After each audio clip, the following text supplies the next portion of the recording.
Bugun men sizlarga juda muhim mavzuni tushuntirib beraman.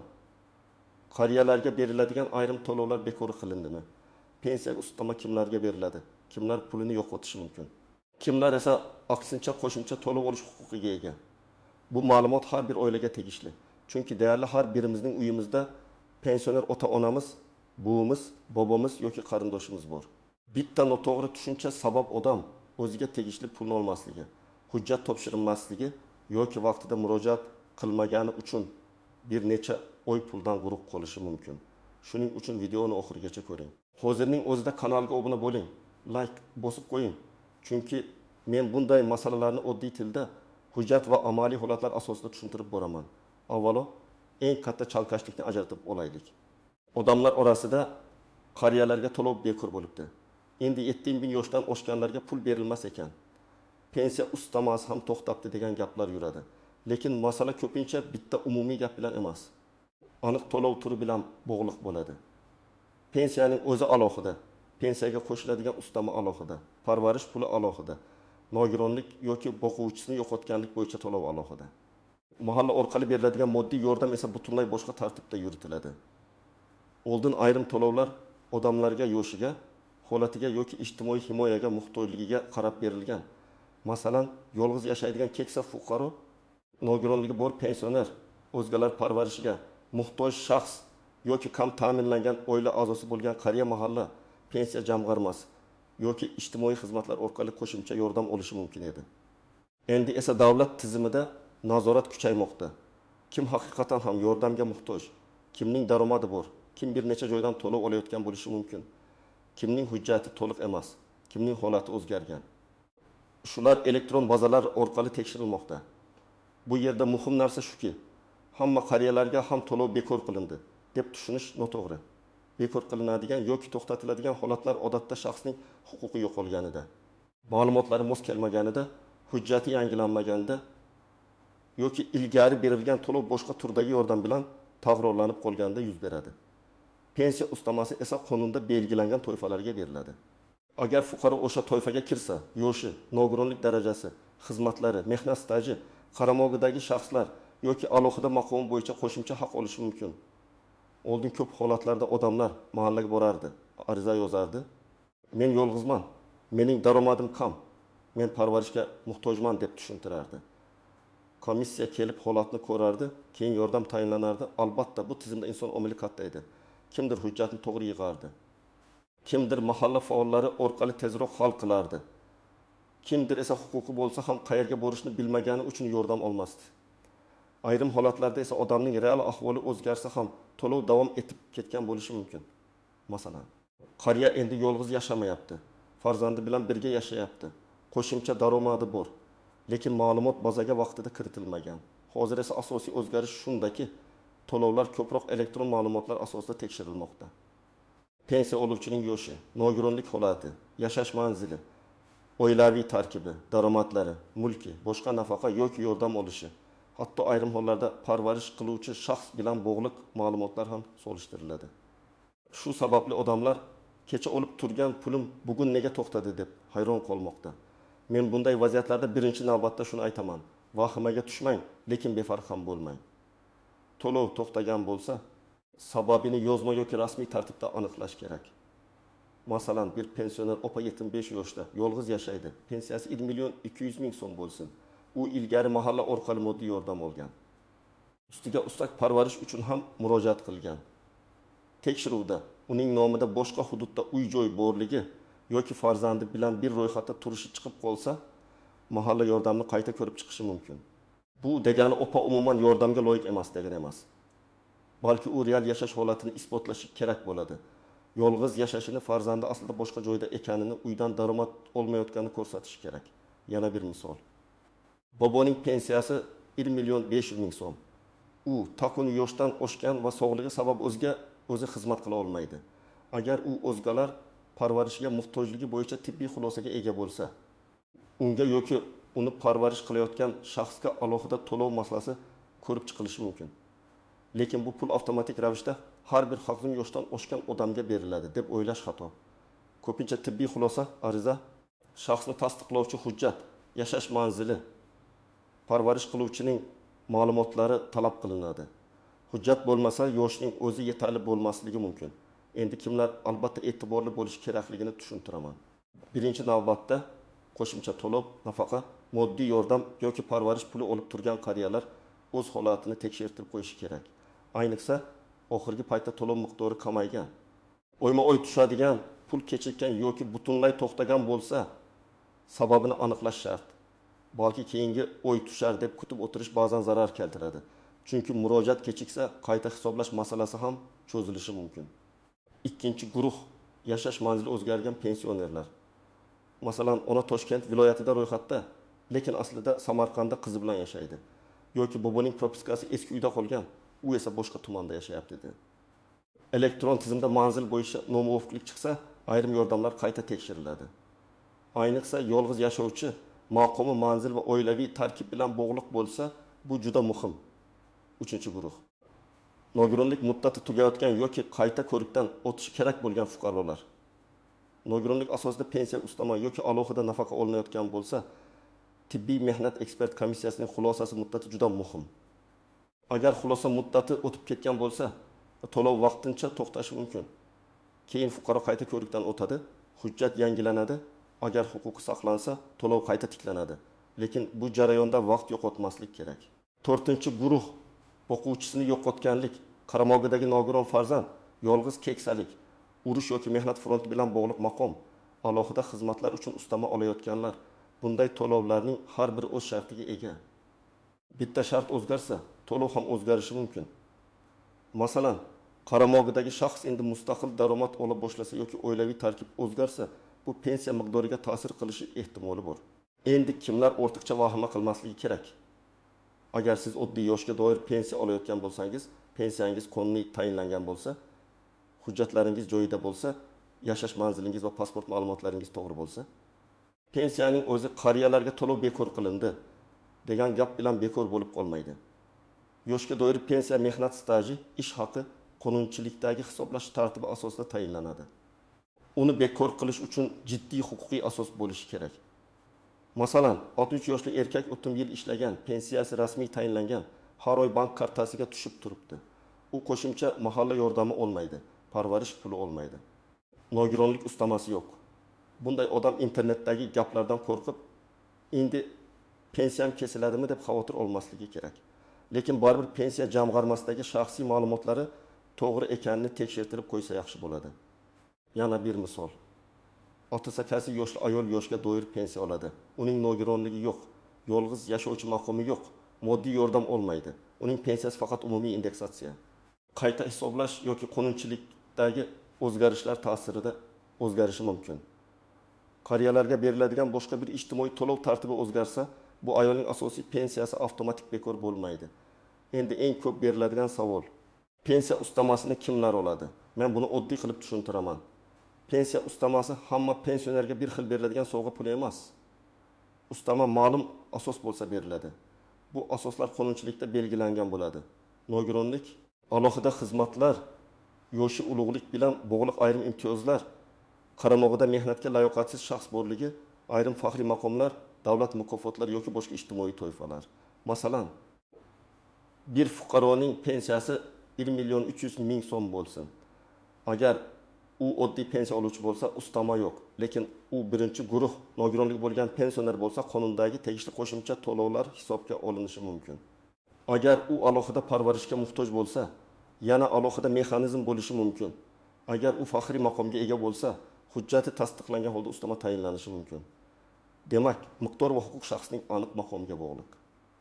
Yana bir real hayotga yaqin holatni olaylik. Ko'g'izin 2 yoshli boboning pensiyasi 1.700.000 so'm. U farzandlari bilan yashaydi, sog'lig'i nisbatan yaxshi, o'ziga xizmat qila oladi. Shu boboga faqat taqin 2 yoshda degani uchun hamma turdagi ustama beriladi deb aytish noto'g'ri. Endi boshqa holat. Taqin 2 yoshli yana bir bobo yolg'iz yashaydi, yurishi qiyin. Shifokor xulosasida doimiy parvarishga muhtojligi ko'rsatilgan. Daromadi faqat pensiya. Mana bunday holatda ijtimoiy himoya organlariga murojaat qilish uchun asos kuchliroq bo'ladi. 3-misol. 70 yoshli ona pensiya oladi. Qaramog'ida nogiron farzandi bor. Agar farzand mehnatga layoqatsiz deb tan olingan bo'lsa, oilaviy tarkib va qaramlik holati hujjatlar bilan isbotlansa, pensiya yoki ijtimoiy yordam masalasida qo'shimcha imkoniyatlar bo'lishi mumkin. Bu yerda og'zak gap yetmaydi. Tug'ilganlik guvohnomasi, nogironlik ma'lumotnomasi, yashash manzili, daromadlar haqidagi ma'lumot, ariza kerak bo'ladi. Bu mavzuda eng xavfli joylardan biri shuki, odamlar falonchiga berishdi, menga ham berishlari kerak deb o'ylaydi. Lekin ikki pensionerning yoshi bir xil bo'lsa ham, ularning huquqi bir xil bo'lmasligi mumkin. Birining staji ko'p, ikkinchisiniki kam. Birining nogironlik guruhi bor, ikkinchisida yo'q. Biri yolg'iz yashaydi. Boshqasi farzandlar bilan birga. Biri kam ta'minlangan oilalar reyestriga kirgan, ikkinchisining nomida mulk yoki daromad bor. Shuning uchun har bir ish alohida ko'riladi. Yana bir nozik jihat. Ayrim to'lovlar bir-birini takrorlamasligi mumkin. Ya'ni fuqaro bir vaqtning o'zida bir nechta yordam turiga murojaat qiladi, lekin qonunda bittasi tanlanadi yoki boshqa yordam olayotgan bo'lsa, bu to'lov berilmaydi degan cheklov bo'lishi mumkin. Masalan, parvarish bilan bog'liq to'lovni olayotgan shaxs boshqa turdagi ijtimoiy xizmatdan foydalansa, hisob-kitob qayta ko'riladi. Buni oldindan bilish muhim. Chunki keyin nega pulimni ushlab qolishdi degan savol tug'iladi. Uchinchi nozik jihat bank kartasi va ishonchnoma masalasi. Ko'p oilalarda pensionerning kartasi farzandida turadi. Bu alohida muammo tug'dirishi mumkin. Agar pensioner o'zi pulni olayotganini tasdiqlay olmasa, kartadan kim foydalanayotgani bo'yicha nizo chiqsa yoki pensioner vafot etganidan keyin ham karta orqali pul yechilgan bo'lsa, jiddiy huquqiy oqibatlar bo'lishi mumkin. Pensiya va ustama faqat huquqi bor shaxsga tegishli. Agar pensioner o'zi bora olmasa, ishonchnoma qonuniy rasmiylashtirilishi kerak. 4-nozik jihat, ortiqcha to'langan pullar. Ba'zan tizim xato qiladi yoki fuqaro o'z holati o'zgarganini vaqtida bildirmaydi. Natijada bir necha oy davomida ortiqcha pul to'lanadi. Keyin tekshiruvda bu aniqlansa, davlat organi ortiqcha to'langan summani qaytarishni talab qilishi mumkin. Masalan, 6 oy davomida har oy 300 ming so'mdan ortiqcha ustama tushgan bo'lsa, jami 1 million 800 ming so'm qaytarilishi kerak bo'lib qoladi. Shuning uchun tushib turibdi. Demak, meniki deb qarash xavfli. 5-jihat. Hujjatdagi bitta xato ham to'lovga ta'sir qiladi. Familiya bir joyda eski, bir joyda yangi yozilgan bo'lishi, pasport seriyasi yangilanib bazaga tushmagan bo'lishi, tug'ilgan sana noto'g'ri kiritilgan bo'lishi, manzil boshqacha ko'rsatilgan bo'lishi mumkin. Ayniqsa yoshga bog'liq ustamalar yoki imtiyozlarda tug'ilgan sana muhim. Shuning uchun pensionerning pasporti, JSHR raqami, pensiya guvohnomasi, bank ma'lumotlari va tibbiy hujjatlari bir-biriga mos bo'lishi kerak. Endi nima qilish kerakligini bosqichma-bosqich aytaman. Birinchi qadam, qaysi to'lov haqida gap ketayotganini aniqlang. Bu asosiy pensiyami, pensiyaga ustamami? Mahalla orqali moddiy yordammi? Parvarish pulimi? Nogironlik nafaqasimi yoki boshqa ijtimoiy to'lovmi? Nomini aniq bilmasangiz, muammo ham aniq hal bo'lmaydi. Bank kartasiga tushgan SMS xabarni, pensiya varaqasini yoki oldingi qaror nusxasini ko'ring. Ikkinchi qadam, hududingizdagi pensiya jamg'armasi bo'limiga yoki ijtimoiy himoya bo'limiga murojaat qiling. Agar masala yoshga doir pensiya, staj, qayta hisoblash, ustama yoki pensiya miqdori bilan bog'liq bo'lsa, odatda pensiya jamg'armasi tushuntirish beradi. Agar masala parvarish, yolg'iz keksalarga yordam, kam ta'minlanganlik yoki ijtimoiy xizmat bilan bog'liq bo'lsa, ijtimoiy himoya organlari va mahalla bilan ishlash kerak bo'ladi. Murojaat qilganda pulim tushmadi deb umumiy aytmang. Menga qaysi asos bilan to'lov to'xtatilganini yozma ravishda tushuntirib bering deb so'rang. 3-qadam, hujjatlarni tayyorlang. Odatda shaxsni tasdiqlovchi hujjat, pensioner guvohnomasi yoki pensiya tayinlangani haqidagi ma'lumot, bank karta rekvizitlari, yashash manzili bo'yicha ma'lumot, oilaviy tarkib, nogironlik bo'lsa tibbiy xulosa, parvarishga muhtojlik bo'lsa shifokor xulosasi, qaramog'idagi shaxslar bo'lsa ularning hujjatlari kerak bo'lishi mumkin. Agar siz farzand sifatida ota-onangiz nomidan murojaat qilsangiz, qonuniy vakillik yoki ishonchnoma masalasini ham oldindan aniqlang. 4-qadam, ariza yozing. Arizada oddiy va aniq yozing. Men falonchi falon sanadan beri pensiya olaman. Falon oydan boshlab falon to'lov tushmay qoldi yoki kamaydi. To'lov to'xtatilgan bo'lsa, asosini ma'lum qilishingizni, huquqim saqlangan bo'lsa, qayta tiklab berishingizni va o'tgan oylar uchun qayta hisob-kitob qilishni so'rayman. Ariza 2 nusxada bo'lsa yaxshi. Bittasini topshirasiz. Ikkinchisiga qabul qilingan sana va ro'yxat raqamini qo'ydirasiz. Elektron murojaat qilsangiz, murojaat raqamini saqlab qo'ying. 5-qadam javobni kuting, lekin nazoratsiz qoldirmang. Murojaat qilingandan keyin ma'lum muddat ichida javob berilishi kerak. Agar javobda hujjat yetishmaydi deyilsa, aynan qaysi hujjat kerakligini so'rang. Agar huquqingiz yo'q deyilsa, qaysi norma asosida rad etilganini so'rang. Agar tushuntirish og'zaki bo'lsa, yozma javob talab qiling. Chunki keyinchalik yuqori tashkilotga yoki sudga murojaat qilish kerak bo'lsa, yozma javob asosiy dalil bo'ladi. 6-qadam. Pensiya miqdorini tekshirtiring. Ko'p odamlar yillar davomida pensiya oladi, lekin u qanday hisoblanganini bilmaydi. Mehnat staji to'liq kiritilganmi? Ish haqi ma'lumotlari to'g'ri olinganmi? Imtiyozli davrlar hisoblanganmi? Harbiy xizmat, bola parvarishi, o'qish yoki boshqa davrlar qonunga ko'ra hisobga olinishi kerakmi? Bularni aniqlash mumkin. Ba'zan ustama bekor qilingan deb o'ylangan vaziyatda aslida pensiyani qayta hisoblash imkoniyati chiqib qoladi. 7-qadam. O'zingizga tegishli bo'lmagan pulni ishlatmang. Agar kartaga kutilmagan qo'shimcha summa tushsa, darhol aniqlashtiring. Ayniqsa, pensioner vafot etgan, yashash holati o'zgargan, nogironlik muddati tugagan yoki parvarish qiluvchi almashgan bo'lsa, tegishli tashkilotga xabar berish kerak. Bu keyin ortiqcha to'lovni qaytarish yoki boshqa huquqiy muammolarning oldini oladi. 1-holat. 74 yoshli Xadicha opa har oy 1,2 million so'm pensiya oladi. Unga oldin mahalla orqali 400 ming so'm moddiy yordam ham berilgan. Keyin yordam to'xtagan. Opa qariyalarga pul bekor qilindi deb o'ylaydi. Aslida tekshiruvda uning o'g'li bir manzilda ro'yxatda ekani va oilaning daromadi bazada ko'ringani uchun kam ta'minlanganlik mezoni qayta ko'rilgan bo'lishi mumkin. Bu vaziyatda opa qiladigan ish. Mahalladan rad etish sababini yozma oladi. Agar o'g'li aslida boshqa joyda yashasa, buni tasdiqlovchi hujjatlarni taqdim etadi. Real daromad va yashash sharoitini qayta ko'rib chiqishni so'raydi. 2-holat. Bayden ming yoshli Karim bobo harakatlanishi qiyin, lekin parvarish puli olmaydi. Farzandlari hamma bakamun yoshdan oshganlarga ustama beriladi ekan deb eshitgan. Bu yerda ularning birinchi ish shifokorga murojaat qilib, boboning salomatlik holatini rasmiy baholatishdir. Agar doimiy parvarishga muhtojlik tasdiqlansa, keyin ijtimoiy himoya organlariga ariza beriladi.